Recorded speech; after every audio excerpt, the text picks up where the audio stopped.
नमस्कार दोस्तों, स्वागत है आपका अपने चैनल पर। मित्रों, आज के इस वीडियो में हम बात करेंगे सीमेंट की वाटरप्रूफिंग के बारे में, जो कि है हमारा चौथा वाटरप्रूफिंग का तरीका। हम 3 तरीकों के बारे में ऑलरेडी बात कर चुके हैं। अगर आपने वो वीडियोस नहीं देखी है तो इस वीडियो को देखने के बाद उन्हें जरूर देखिएगा।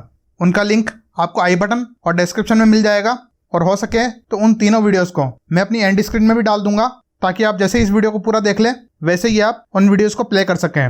मित्रों, ये वीडियो बहुत इंटरेस्टिंग और इन्फॉर्मेटिव होने वाला है, इसलिए वीडियो को पूरा देखिएगा। दोस्तों, वीडियो शुरू करने से पहले यदि आपने मेरा चैनल अभी तक सब्सक्राइब नहीं किया है तो कृपया सब्सक्राइब करें और पास का बेल आइकन भी ऑन कर दें, ताकि मेरे आने वाले वीडियोस की नोटिफिकेशन आपको मिलती रहे। तो चलिए दोस्तों, वीडियो को बिना किसी देरी के शुरू करते हैं।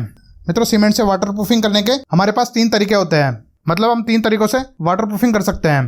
तो चलिए दोस्तों, बिना देरी किए हमारे पहले तरीके पर चलते हैं। तो दोस्तों, हमारा पहला तरीका है सीमेंट का घोल चढ़ाना। जैसे कई बार आपने अड़ोस पड़ोस में सीमेंट की चिकनी फ्लोरिंग देखी होगी, मित्रों वैसा ही घोल हम अपनी फुटिंग और फाउंडेशन पर चढ़ा देते हैं। उसे हम सिंपली सीमेंट का घोल चढ़ाना कहते हैं। मित्रों, हमारा कंक्रीट पोरस होता है, इसलिए यदि हमें हमारी फुटिंग और फाउंडेशन को वाटरप्रूफ बनाना है तो ऊपर हमें एक ऐसी लेयर बनानी होगी जो पानी को कंक्रीट के अंदर जाने से रोके, ताकि जो हमारे अंदर सरिये मौजूद है वो सुरक्षित रहे। मित्रों, पहले हम इसे लगाने की विधि जानते हैं, फिर मैं इसके फायदे और नुकसान बताऊंगा। इसे लगाने के लिए सबसे पहले हमें सरफेस को प्लेन करना होता है, मतलब कोई भी सतह उबड़ खाबड़ नहीं होनी चाहिए। यदि वह उबड़ खाबड़ है तो उसे ग्राइंडर या छेनी हथौड़ी की सहायता से प्लेन कर लें। मित्रों, हमारा साफ सफाई करने का तरीका पहले जैसा ही है। मित्रों, यदि आपने मेरी पिछली 3 वीडियोस देखी होगी तो वैसा का वैसा ही प्रोसीजर आपको इसमें फॉलो करना है। फिर भी मैं आपको शॉर्ट में एक्सप्लेन कर देता हूँ। मित्रों, पहले तो हमें सरफेस को अच्छी तरह स्टील वायर ब्रश से रगड़ लेना है, मतलब हमारी आरसीसी पर कोई लूज पार्टिकल नहीं बचना चाहिए। जब ये हो जाए तो हमें उस पर ढंग से झाड़ू मार लेनी है। झाड़ू के बाद उसे एक बार अच्छे से पानी से धो लेना है, ताकि जो पार्टिकल्स बच गए हैं वो भी पानी के साथ बहकर निकल जाए। ध्यान दीजिएगा दोस्तों, मैं यहाँ फुटिंग के साथ साथ पूरी फाउंडेशन की वाटरप्रूफिंग की बात कर रहा हूँ, इसलिए आपको ये प्रोसीजर फुटिंग पर ही नहीं पूरी फाउंडेशन पर अप्लाई करना है। अब पानी से धोने के बाद उसे अच्छी तरह सूखने देना है। अच्छा मित्रों, मैं आपको एक बात फिर से बता देता हूँ कि आपको जो भी तराई करनी है, मतलब जो आपकी 28 दिन तराई होती है, वो आप पहले ही कर लीजिएगा, क्योंकि वाटरप्रूफिंग होने के बाद आप तराई बिल्कुल नहीं कर सकते हैं। फिर एक बार वाटरप्रूफिंग करने से पहले मेक श्योर कीजिए कि आप जहां वाटरप्रूफिंग करना चाहते हैं वहां बिल्कुल नमी ना हो, क्योंकि तभी आपको पूरा 100% बेनिफिट देखने को मिलेगा। मित्रों, तीनों तरीकों में आपको साफ सफाई का प्रोसीजर एकदम ये का यही रखना है। इसके बाद हम 3 तरीके से वाटरप्रूफिंग कर सकते हैं। पहला, सादा सीमेंट का घोल चढ़ाकर, जैसे सीमेंट की फ्लोरिंग होती है एकदम वैसे ही। इसे देसी भाषा में हमारे यहाँ नीरू गुटाई कहते हैं। मित्रों, इससे लोग आज भी वाटर टैंक वगैरह की वाटरप्रूफिंग करते हैं, और ये पैटर्न तब से चला आ रहा है जब हम सब छोटे छोटे हुआ करते थे, मतलब कि बहुत लंबे समय से इसे वाटरप्रूफिंग के लिए उपयोग किया जा रहा है। और आज भी जहां लोग केमिकल वगैरह की वाटरप्रूफिंग नहीं करवा सकते वहां इसे ही करवाते हैं।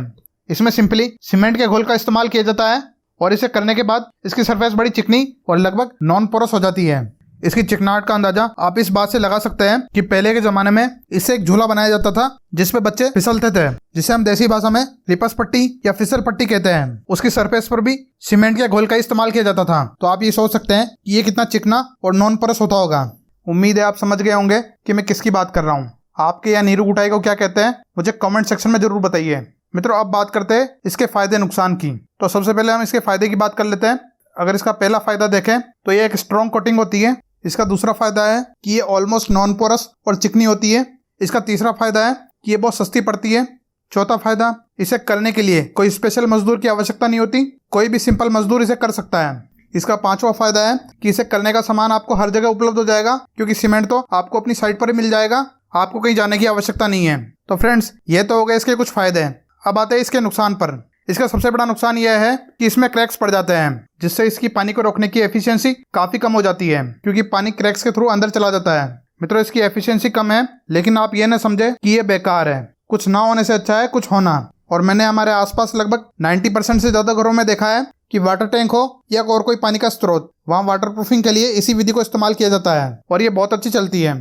सबसे अच्छी बात तो इसे बनाना बड़ा आसान है, और आज से 20 साल पहले बने वाटर टैंक्स में ये आज तक भी मजबूती से लगी हुई है। अगर हम मान ले कि कुछ क्रैक्स की वजह से इसका 20 से 30% प्रभाव कम हो जाता है, तो फिर भी 70 to 80% तो ये काम करती ही है। इसलिए यदि आप वाटरप्रूफिंग में ज़्यादा पैसे इन्वेस्ट नहीं करना चाहते तो आप इसे लगा सकते हो, लेकिन अगर आप इसमें थोड़ा और पैसा मिला सकते हो तो हम थोड़ी और रिलायबल वाटरप्रूफिंग कर सकते हैं। जी हाँ दोस्तों, मैं बात कर रहा हूँ दूसरे तरीके की, जिसमें हम सीमेंट के साथ वाटरप्रूफिंग केमिकल मिलाते हैं और सादा घोल की जगह उसकी वाटरप्रूफिंग करते हैं। इसमें सीमेंट के अंदर केमिकल मिलाकर इसके 2 से 3 कोट किए जाते हैं। ध्यान दीजिएगा दोस्तों, सफाई का प्रोसेस इसमें एकदम सेम रहेगा। मैं फिर से शॉर्ट में रिपीट कर देता हूँ। पहले सतह को समतल करना है, फिर स्टील की ब्रश से रगड़कर लूज पार्टिकल छुड़ा लेने हैं, फिर झाड़ू मारना है और फिर फाइनली इसे पानी से धो लेना है। देन सूखने के बाद हमें वाटर प्रूफिंग करनी है। मित्रों वैसे तो बाजार में बहुत सारे ब्रांड्स के केमिकल उपलब्ध हैं, जैसे बॉस्टिक, डॉक्टर फिक्सिट और भी बहुत सारे ब्रांड्स हैं। मेरी सलाह आपको ये रहेगी कि किसी अच्छे ब्रांड का ही केमिकल लें। मित्रों इस सीमेंट और केमिकल के घोल को आपको 2 से 3 कोट करना है और हर कोट एक दूसरे के अपोजिट साइड में होना चाहिए। जैसे यदि पहला कोट वर्टिकली किया हो तो दूसरा कोट आपको हॉरिजॉन्टली करना है और हर कोट करने के बाद उसे सूखने का पूरा समय देना है, तभी अगला कोट लगाना है। मतलब जनरली 4 से 6 घंटे का गैप होना चाहिए। इस बात का स्ट्रिक्टली ध्यान रखें कि गीले कोट पर दूसरा कोट न चढ़ाएं। अब आते हैं इस तरीके के फायदे नुकसान पर। इसका पहला फायदा है कि ये पहले वाले से ज्यादा ड्यूरेबल और लॉन्ग लास्टिंग होता है। इसका दूसरा फायदा है कि इसके द्वारा की गई वाटर प्रूफिंग में क्रैक्स आने की संभावना बहुत कम होती है। मित्रों अब आते हैं इसके तीसरे फायदे पर। इसका तीसरा फायदा है कि इसकी एफिशिएंसी सादा नीरू गुटाई से अच्छी होती है। इसका फोर्थ बेनिफिट है कि ये एक मजबूत वाटर प्रूफिंग है। इसका पांचवा बेनिफिट है कि इसे भी करना मुश्किल नहीं है। मित्रों अब इस तरीके के नुकसान की बात करते हैं। तो मित्रों इसका पहला नुकसान है कि इसमें आपको अलग से केमिकल के पैसे लगाने होंगे। इसका दूसरा नुकसान है कि इसे करने के लिए आपको थोड़ी समझदार लेबर चाहिए होगी। हालांकि इसमें ऐसा कुछ नहीं है, बहुत सिंपल प्रोसेस होता है, लेकिन फिर भी थोड़ा ज्यादा ध्यान रखना पड़ता है। मित्रों अब तक हमने जान लिए 2 तरीके। अब यदि आप बिल्कुल थोड़ा सा और पैसा खर्च कर सकते हो तो आपको ये तीसरा तरीका यूज करना चाहिए, जो कि मैं आपको बता रहा हूँ। मित्रों हमारा तीसरा तरीका है कि हमें सेम टू सेम सफाई करके लूज पार्टिकल्स रिमूव कर लेने हैं। सफाई का एकदम सेम पैटर्न रहेगा। उसके बाद सीमेंट में वही केमिकल मिलाकर उसका पहला कोट अप्लाई करना है। फिर उसके ऊपर आपको ऐसे फाइबर मेश लगा देनी है।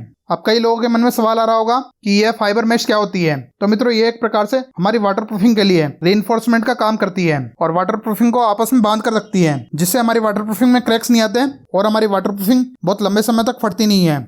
उसके अलावा ये सीमेंट और केमिकल के साथ मिलकर एक बहुत रिलायबल और स्ट्रॉन्ग लेयर बनाती है। मेरी सलाह आपको यही रहेगी कि अगर आप सीमेंट वाटर प्रूफिंग कर रहे हो तो इसका उपयोग जरूर करें। मित्रों आपको इसे बिछाने के बाद इस पर आपको उस केमिकल और सीमेंट के घोल के 2-3 कोट मार देने हैं। और अगेन ध्यान रखिएगा हर कोट अलग अलग डायरेक्शन में होना चाहिए। इसके अलावा यदि आप और भी मजबूती चाहते हैं तो आप इस पर एक अलग केमिकल आता है, जो कि आपको डॉक्टर फिक्सिट, एशियन और भी बहुत सारे ब्रांड में मिल जाएगा। आप उस केमिकल के भी 1-2 कोट इस पर करवा देंगे तो आपकी वाटर प्रूफिंग 100% एफिशिएंट और रिलायबल हो जाएगी। मतलब आप आंख बंद करके इस पर भरोसा कर सकते हैं। मित्रों इसके फायदे ही फायदे हैं। और बात करें नुकसान की तो नुकसान सिर्फ एक ही है, इस पर आपको थोड़े पैसे और खर्च करने पड़ेंगे। आप ये मत सोचिएगा कि बहुत ज्यादा पैसे खर्च होंगे। मेरे हिसाब से एक नॉर्मल छोटे से घर में 10 से 15 हज़ार रुपए खर्च होंगे। मुझे लगता है इससे ज्यादा खर्चा नहीं होगा। फिर भी आप एक बार पूछ ले, क्योंकि हर एरिया में मटेरियल और मजदूरी की कीमत अलग अलग होती है। हो सकता है आपका काम 8,000 में हो जाए और हो सकता है आपके 15,000 भी लग जाए, क्योंकि जितना बड़ा काम होगा उतना पैसा खर्च होगा। लेकिन अगर घर को सीलन से सुरक्षित रखना है और घर की उम्र बढ़ानी है तो ये तो करना ही पड़ेगा। मित्रों मेरे पास वाटर प्रूफिंग करने के और भी बहुत सारे तरीके हैं। पहले आप हर तरीके की वाटर प्रूफिंग की वीडियो देखिए और फिर जो आपको समझ आए या जो आपके आसपास अवेलेबल हो उसे करवाएं। 3 तरह की वाटर प्रूफिंग पर मैं वीडियो बना चुका हूँ। ये चौथा वीडियो था। अभी कुछ और वीडियो भी आएंगे। सबको देखने के बाद डिसाइड कीजिएगा कि कौन सी वाटर प्रूफिंग आपके लिए सही रहेगी। अगर आपको वाटर प्रूफिंग की जरूरत ना भी हो तो नॉलेज के लिए सही, लेकिन देखिएगा जरूर। तो दोस्तों उम्मीद है आपको वीडियो पसंद आया होगा। अगर आपको वीडियो पसंद आया है तो चैनल को सब्सक्राइब करें, वीडियो को लाइक करें और अपने दोस्तों के साथ शेयर करें। और अगर आपकी कंस्ट्रक्शन से रिलेटेड कोई भी समस्या हो तो आप मुझे मेरे इंस्टाग्राम आईडी पर कांटेक्ट कर सकते हैं। मेरा इंस्टाग्राम आईडी आपको स्क्रीन पर नजर आ रहा होगा। और अगर आपको civil engineering, architecture, interior designing, vastushastra आदि से जुड़ी कोई भी बेहतरीन स्टडी मटेरियल खरीदना हो तो आप नीचे दिए गए अमेजन स्टोर के लिंक से बाय कर सकते हैं। वहां आपको मेरे द्वारा बनाई गई बेहतरीन किताबों की लिस्ट देखने को मिल जाएगी। अगर खरीदारी ना भी करनी हो तो कम से कम एक बार चेक जरूर कीजिएगा। तो दोस्तों इसी के साथ वीडियो को यहीं समाप्त करते हैं। मैं मिलूंगा आपसे नेक्स्ट वीडियो में। तब तक के लिए जय हिंद, वंदे मातरम।